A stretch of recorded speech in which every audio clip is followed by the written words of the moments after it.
different generations are sitting at your table right now? See if you can guess. Just look around. What do you estimate? 2, 3, 4? Do I hear 2? How many generations? I think they got about 2 generations. Tables have 2 generations. 2 generations, 2 generations. Do I hear 3? 3? Okay, that looks like, that could be 3 right there. I see it. 3? Beautiful. 3 for sure? Okay. 3, 4. Oh, yeah, I can see that. Right. Awesome. So that's what this is all about. This is all about bringing together, weaving the family together, helping us get to know each other and feel God in each other because God is present in each person. Don't we believe that? Yes? Amen. So today's message is our journey with God through challenges and victories. And this continues an underlying theological theme that we all possess this unique divine and cosmic value. It's right there in the principle. We talked about this 2 weeks ago, and it's a powerful thing if we actually think like that. It's one thing to read it on the paper, but it's another thing to think about it. It's a higher level of behavior when we actually live that way. And that's what we're trying to do. This morning service is a way to practice living 3 generations together. Because, I don't know about you, but I don't have 3 generations living in my house. But I have 3 generations living at my church. And this is my house. This is my home, right? This is my home. And that's what this is about. That is, we're going to ask Mother if we can trademark this, but this is more like a home than a church. That is right out of her memoir. And that is how she described our early church in Korea, very lovingly and longingly, and wanting to come back to that and restore and rebuild and really be strong. That is who we are. We are strong. And even when we're small, we are strong. Even when we're weak, we are strong. That is what Paul tells us.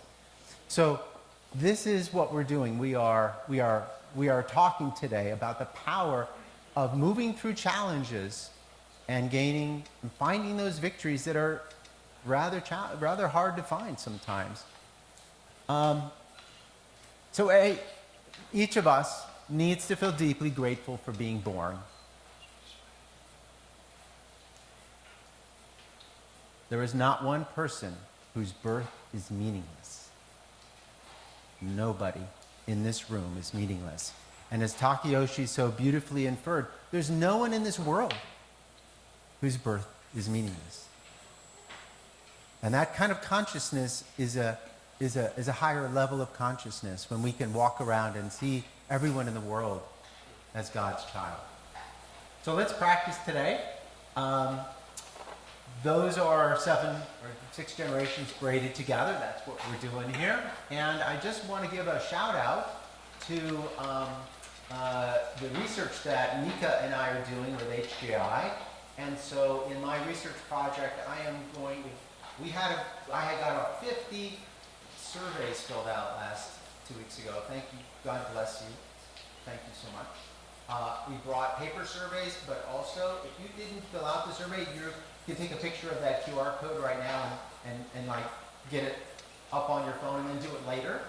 I would really appreciate your taking the time, the 10 to 15 minutes to fill out the survey at some point. And Saya has been sending it out with our announcements, so the information is really valuable for shaping what we're doing. We have 7 themes, and this theme really ties in with what we're talking about today, God's heart of love. You're invited to engage with the living heavenly parent who delights in us, his children. Those who doubt, seek, or feel discouraged can meet God's unconditional heart, the emotional impulse to seek joy through love.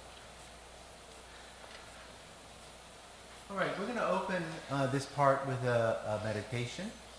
It's be about 1 to 2 minutes long, and I'd like you to take a minute now and just close your eyes, get comfortable in your chair. This is just a simple breathing exercise. Very similar to the one we did 2 weeks ago, but a little more developed. We get used to this idea. I want you to relax. You know, one of the songs we sang today was about God's breath and the love that is in that breath. So let us relax for a minute this morning and allow God's love to come into us.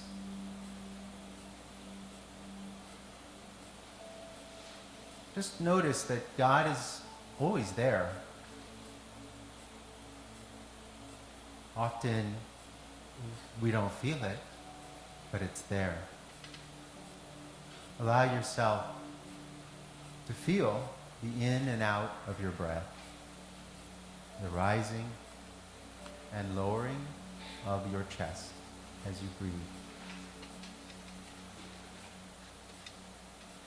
As you inhale, you might hear in your heart the words, "You are loved. You are loved." I love you. Inside, as you inhale, allow yourself to hear that. You can say it to yourself as you are God's instrument. You can say to yourself, "You are loved." Maybe as you exhale, you just say thank you. Inhale, "You are loved."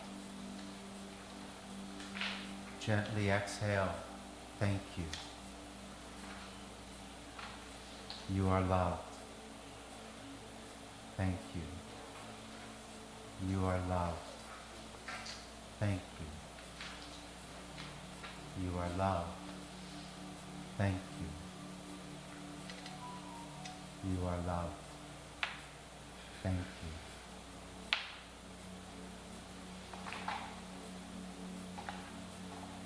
Continue to feel and hear and know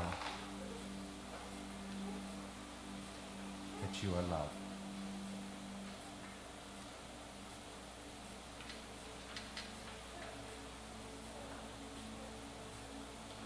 Thank you. You may open your eyes. Maybe you felt something there, and maybe you didn't, and that's okay too. But we can have a chance to now externalize some of this. By the way, actually, I meant to share that they were selling these mugs out in Las Vegas. You are loved. That's what our true parents want us to know. Heavenly Parent wants us to know. I think our Heavenly Mother really wants us to know that right now. You are loved. And thank you. The person whose mug this was keeping it wrapped up in the cellophane it came in, so it was on a shelf. I took a photo. So why don't we just take a few minutes, take 4 minutes, 5 minutes at your tables, and just say hi, get to know the people at your table, introduce yourselves, and share a way in which you feel God's love. Whether it was through the outdoors, or prayer, or reading, or talking with friends. How do you experience God's love? Let's take a few minutes and talk about that.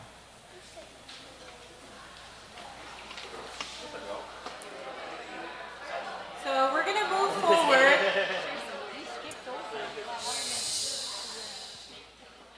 We're going to move forward by reading some scripture. That's okay.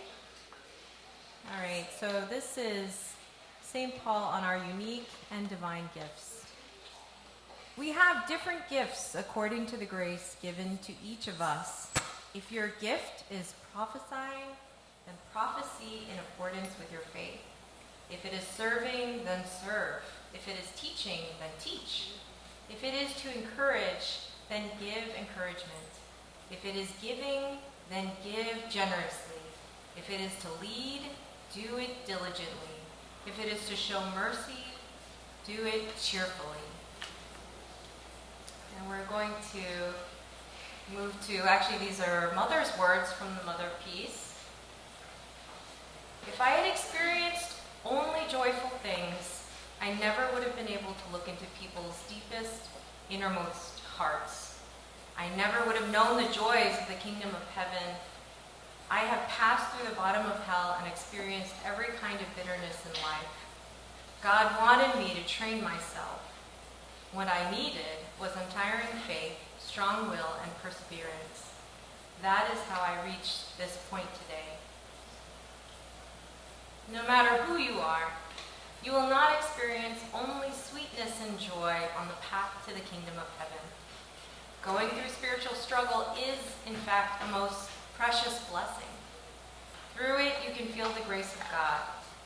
Only when you pass those tests can you be born anew as a true human being. The fruit of perseverance will grow and ripen within you, and one day will become the source of your deepest pride. So we are getting ready to welcome up some panelists as part of kind of our main message today. But I wanted to reiterate what Uncle Bruce was sharing earlier. The last intergenerational service that we had, we were trying to encourage everyone to think about their unique value, their strengths, and attributes. And if you remember, Jasmine led us in this little activity where we were pointing out 5 different things that we feel are our strengths or our talents. And we were connecting it with True Father's time in Danbury. In part because we recognize that this month marks the 40th anniversary of Father's incarceration, but also to testify to the fact that oftentimes we may not even know ourselves, like the depth of our strengths and abilities, until we're faced with challenges. And Takayoshi mentioned, a lot of times our challenges are so very unique to us because ultimately God is actually, helping us to grow and mature into these beautiful diamonds. I like to think of it like that. So as I, have been thinking about just the course of life, and if you were attending the Songhua of Professor Bill Lay yesterday, or you were watching on Zoom, this was the quote that was read as we were reflecting on his beautiful life and his ability to turn even the biggest challenges, especially in his fight with cancer, into something beautiful and joyful. And I feel like, I'm reminded often that God has imprinted these beautiful attributes into each one of us, but at the same time, it's our task to really grow and cultivate and strengthen those beautiful attributes. And Mother has often referred to this idea of making our challenges, realizing maybe not right away, but over time that our challenges can become our greatest treasures. These are the gems that we take with us at the end of an incredible and beautiful life. So anyway, as we reflect on that, we're going to invite up some panelists to share about their respective journeys with our Heavenly Parent, the times that they've experienced challenges, but also victories. And Uncle Bruce is going to invite and introduce our panelists. So let's welcome.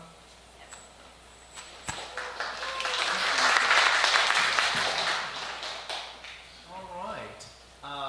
So we have 3 panelists today, and I'm going to interview them. And they're 3 people who've come from different experiences. So I'd like to invite up Keita Yamada. Keita, where are you? Also, Koji Torakai. Where are you? Great.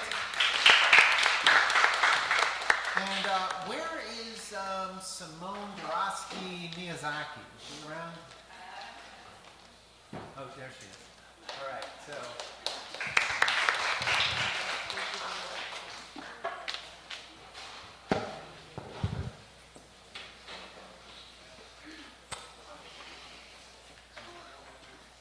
Okay, so I'm going to let them speak about their challenges. So I'd like each to tell us a little bit about the context. Where were you when you were in this particular challenge? And tell us about that. Keita, would you like to start things off? Hi, my name is Keita.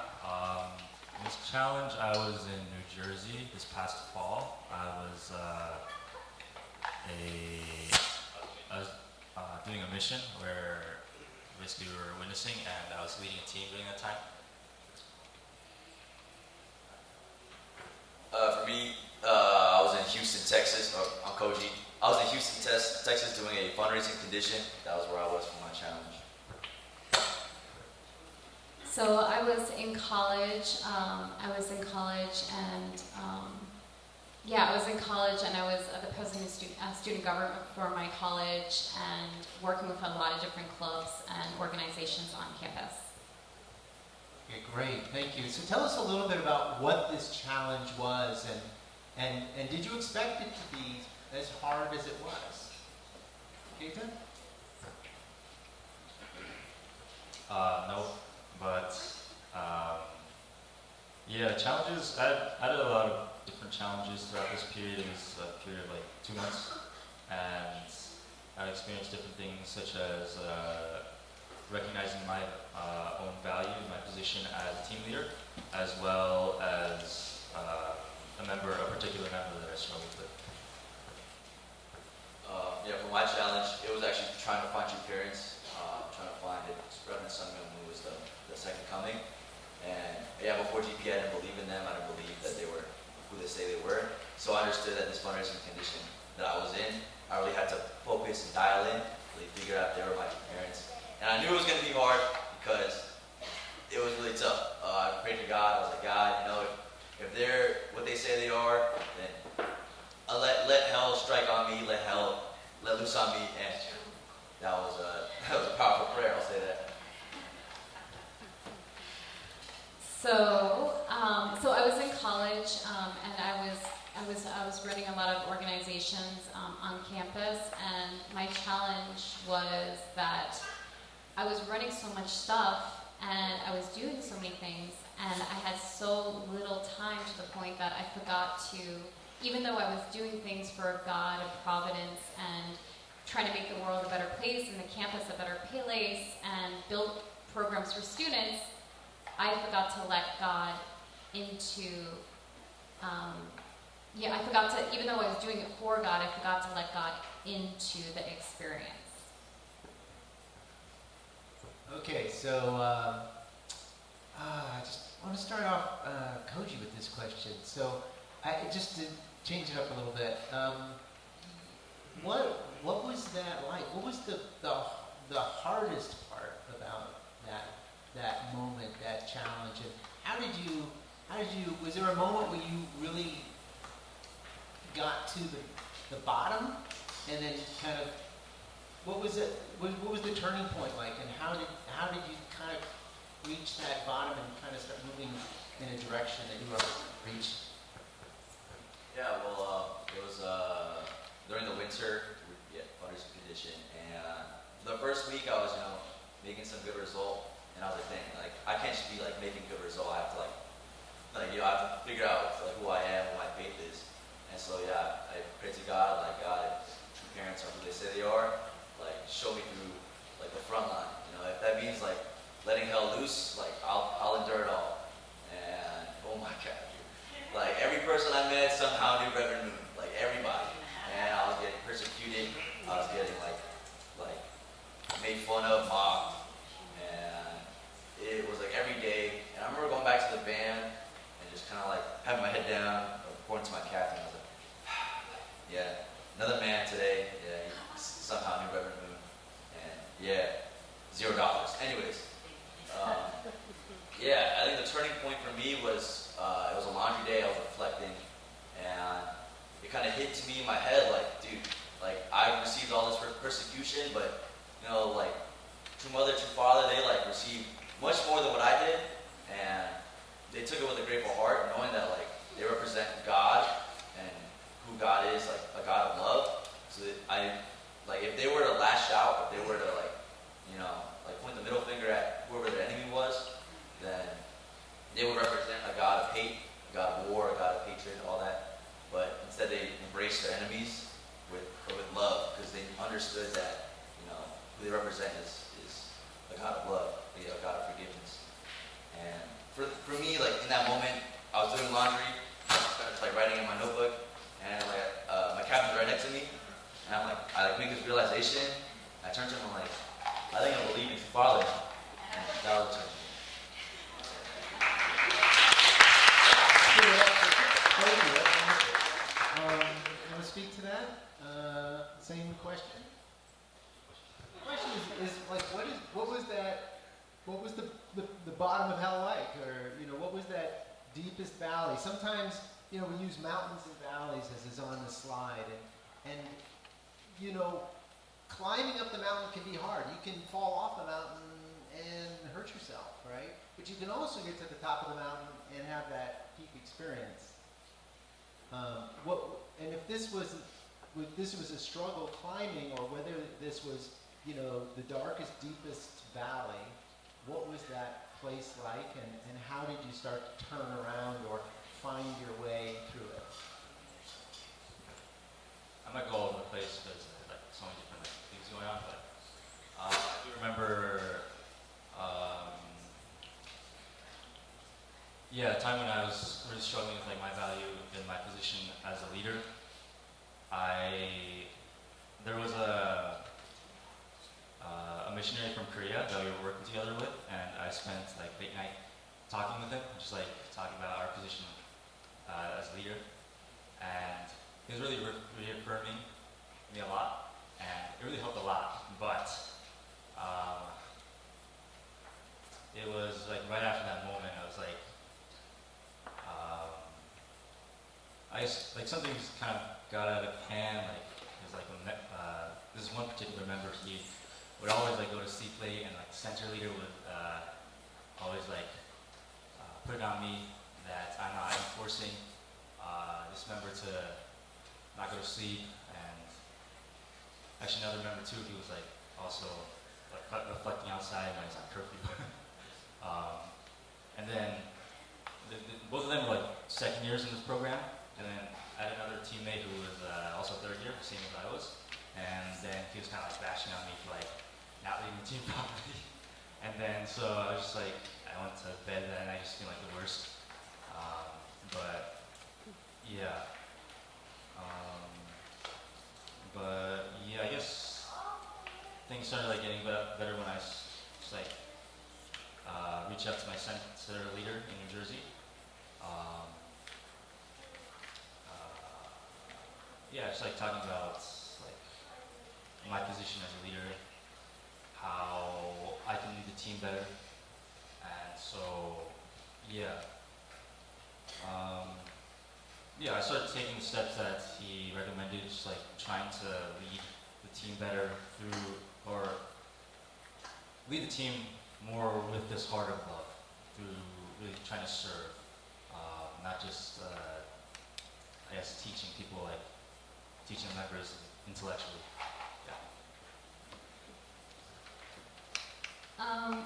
So for me, I think, so as I was saying, I kind of started leaving God out. So like, even though I was doing these actions and these programs to kind of do it for the greater good, I think I always had this like really close relationship to God, where I really felt God really strongly in my life, to the point where I almost felt like He was with me. Right? And I think because I was doing so much, and I was working on 7 different clubs, I was the president of student government, I was running everything on campus, I got to the point where I was just doing so much that I forgot to take those moments and to offer it up to God and to reflect and be like, you know, God, this is for you. God, I can, you know, everything we're doing here and everything we're doing for the world, the universe, is for the greater good, right?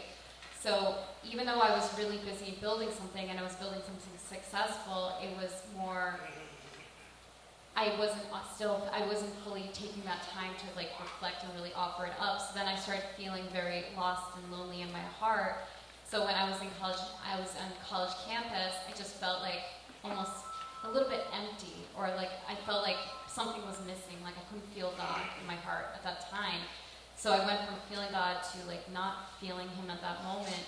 So I ended up going to Korea, to Chungkyong, and I was actually doing multiple conditions and for 40 days, and I was doing like bowing conditions, prayer conditions, fasting conditions, a whole bunch of different conditions. And but I was still couldn't quite feel God's presence again. Like I was, because I always had this strong feeling of God. So I was still missing that. Like I felt like this little empty, like where are you? Like why did you leave me? Kind of feeling. Yeah, that is so common, right? We feel like, where did God go? I'm struggling. I'm suffering. Something really bad has happened. Someone's given me the middle finger. And what happened? And so, was there a sign?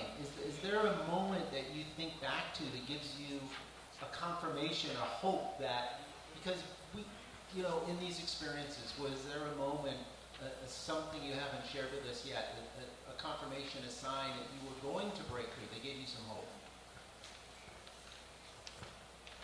There was no sign.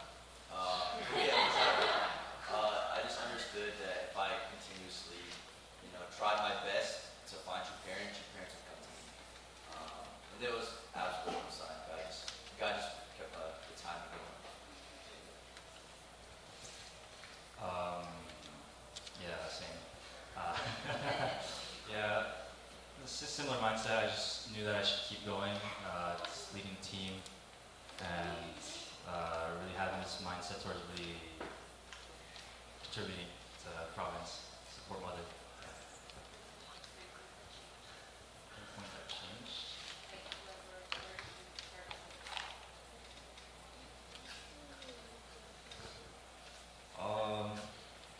I do remember one time I was praying Chungshimon, and usually I'm not like a prayerful person necessarily.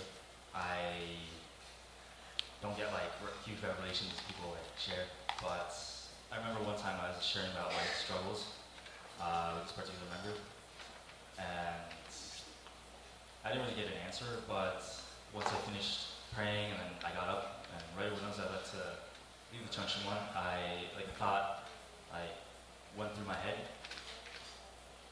telling me to please take care of this member. And I really felt that, that felt like that was God telling me to really try to nurture this person,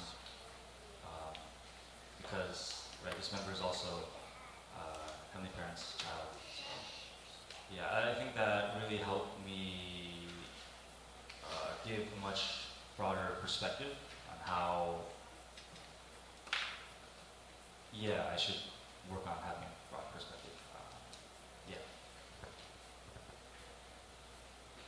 So for me, I was doing all these conditions. I did like a 7-day fast, and then I did like 500 bows. I think it was 510 bows. I can't remember. It was a lot of bows.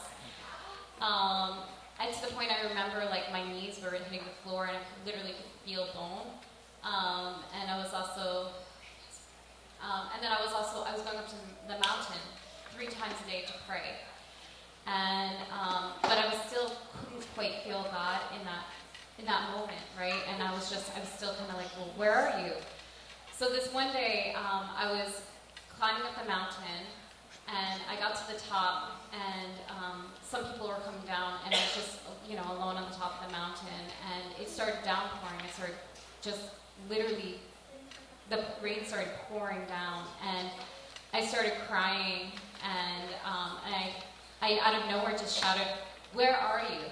Like, where are you?" And all of a sudden, out of nowhere, I heard, "You left me." And I was like, oh, shoot, I did, because I forgot to add God into my everyday. You know, even though I was doing things for God, I forgot to add God into those moments so that He could rejoice in all the different victories that I gave to God, right? So for me, I just really felt God come over me in that presence. It was just like a whoosh, and then I just heard that in my head, and I just really felt God's presence once again. Let's give them a round of applause. Thank you so much.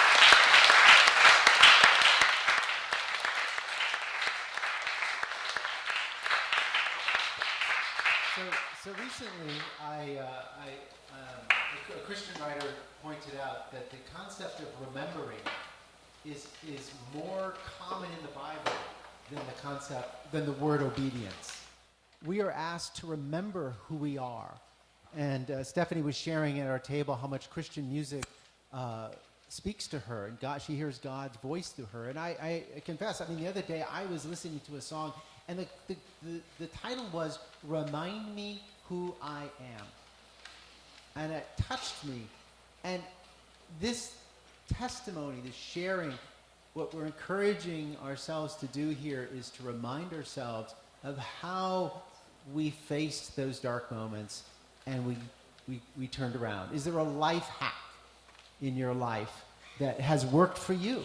So that speaks to, we're going to take this to a broader level now and invite up Dr. Hendricks to speak a little bit about some of the challenges and the victories and in Korea today, and provide some theological perspective to this personal battle, but also the larger battle on a providential level. Thank you very much. Dr. Hendricks.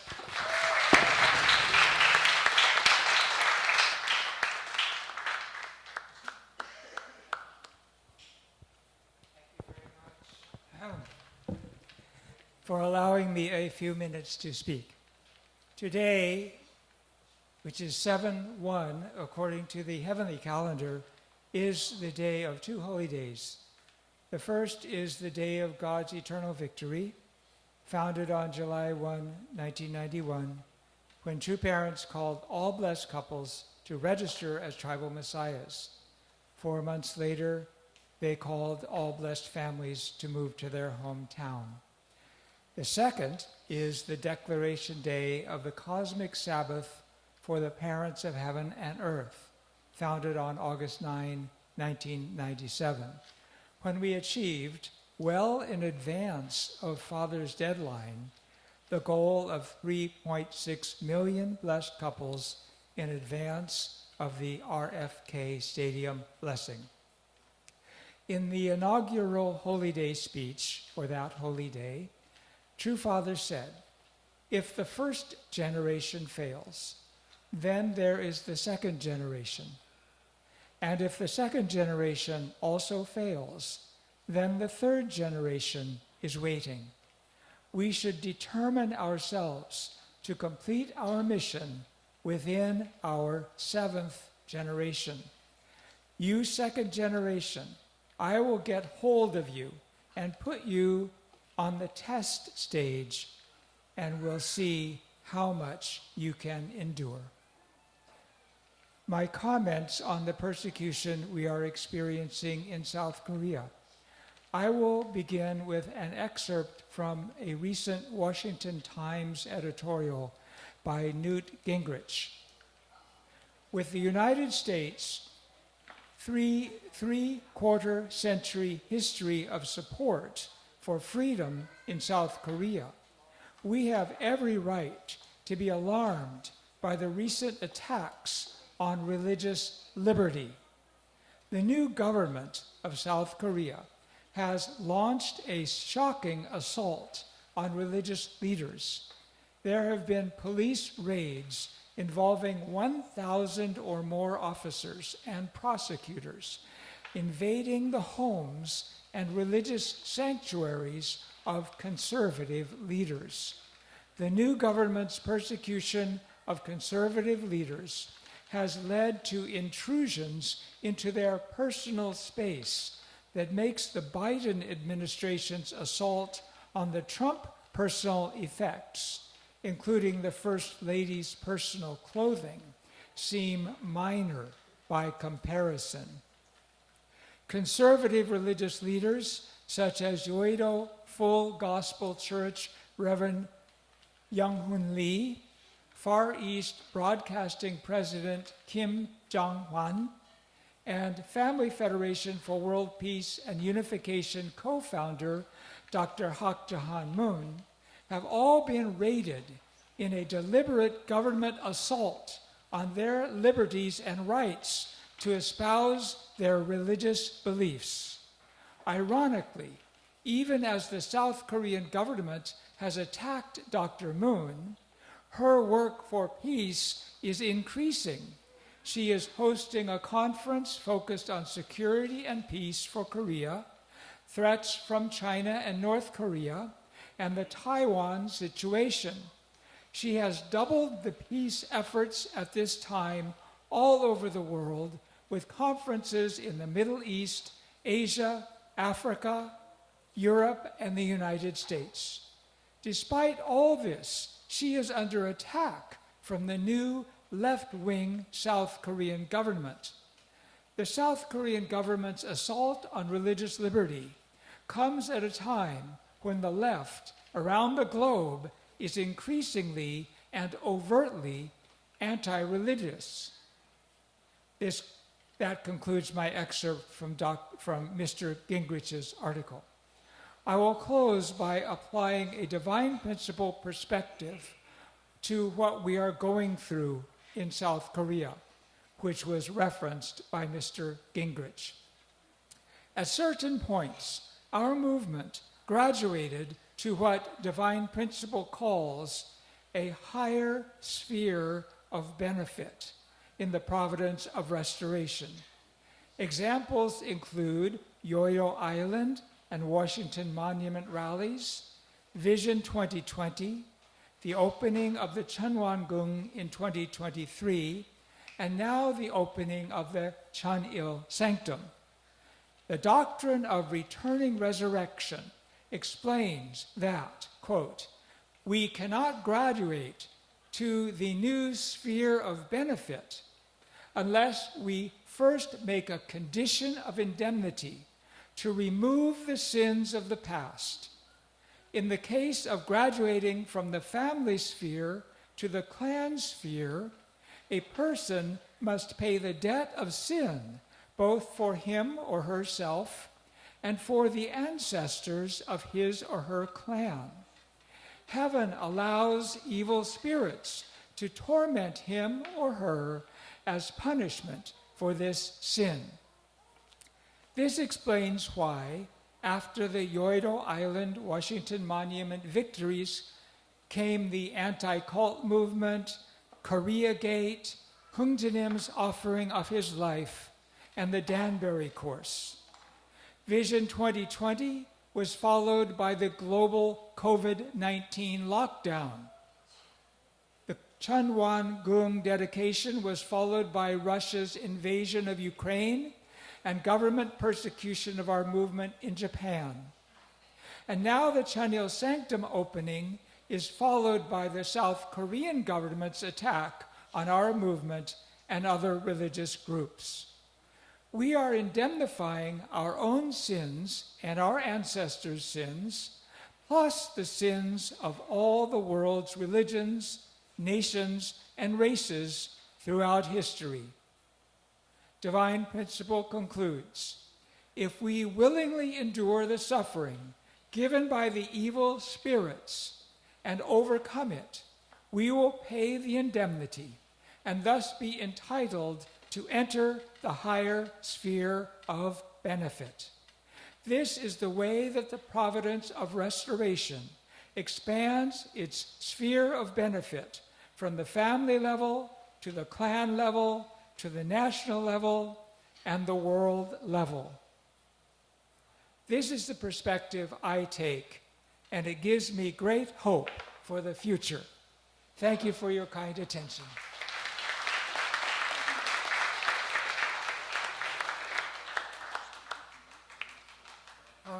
So, we've heard some wonderful perspectives. We can see the richness of our community here, wisdom and the experiences of different aged people who've been on stage here. So, we're going to turn it back to you. We have several questions that we have developed for discussion to enrich your takeaway. Which panelist's story did you most identify with?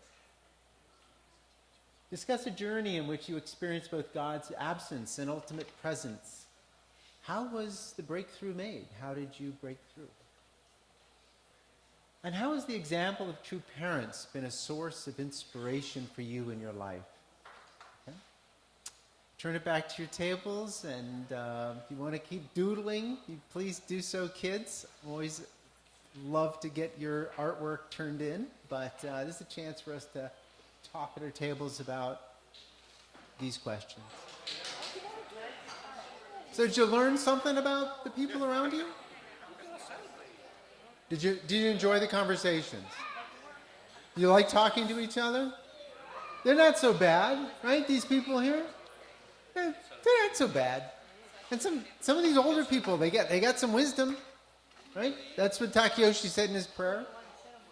And then we have the bunch of young people. They're exciting and interesting.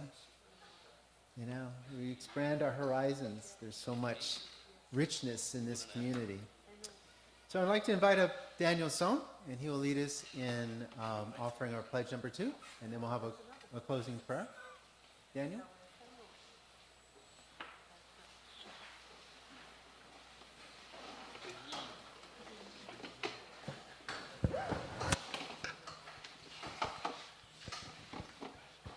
Okay, please join me in the family pledge. Number 2, our family, the owner of Chanoguk, pledges to represent and become central to heaven and earth by attending the Heavenly Parent and True Parents. We pledge to perfect the dutiful familial way of filial sons and daughters in our family, patriots in our nation, saints in the world, and divine sons and daughters in heaven and on earth by centering on true love. All right, you guys can be seated.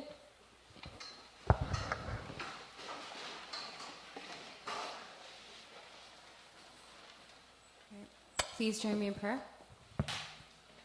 Dearest Heavenly Parents, thank you for this time we can be together today as a family to really just share our hearts with one another and share our embrace with everybody. I really pray that God can really put the things in our lives that we need to hear and the things that we need to see and the things that can really just contribute happiness into our lives, Heavenly Parents, and that we as individuals can really strive forward every day to advance ourselves into this world and really just bring about your vision, Heavenly Parents, that we can really be the ones that really can live up to your example and be the best example and really be able to show our communities that example, Heavenly Parents. I really pray that as we're growing in life and developing ourselves, as we are seeking meaning that we can, and purpose, that we can really just bring that meaning and purpose in every scale of our lives, if it's within work, if it's within school, if it's within just really just helping a friend or a neighbor, Heavenly Parents. This is all just such a precious time that we can really just be here, living in this land, and really just making the best of it. And we really want to look back in our lives, that knowing that we created such a beautiful, pure moment, and that we contributed something to the bigger picture, and really just created a name for ourselves, created your vision here, and that we've left our mark when we pass away, that we really just can just have that impact on the world and our environment and within our families, and that we can have the most incredible, beautiful families for you, Heavenly Parents. And I pray this in my name. I pray in attending Holy Mother Han, in gratitude, Simone Miyazaki, a centralist family, Aju.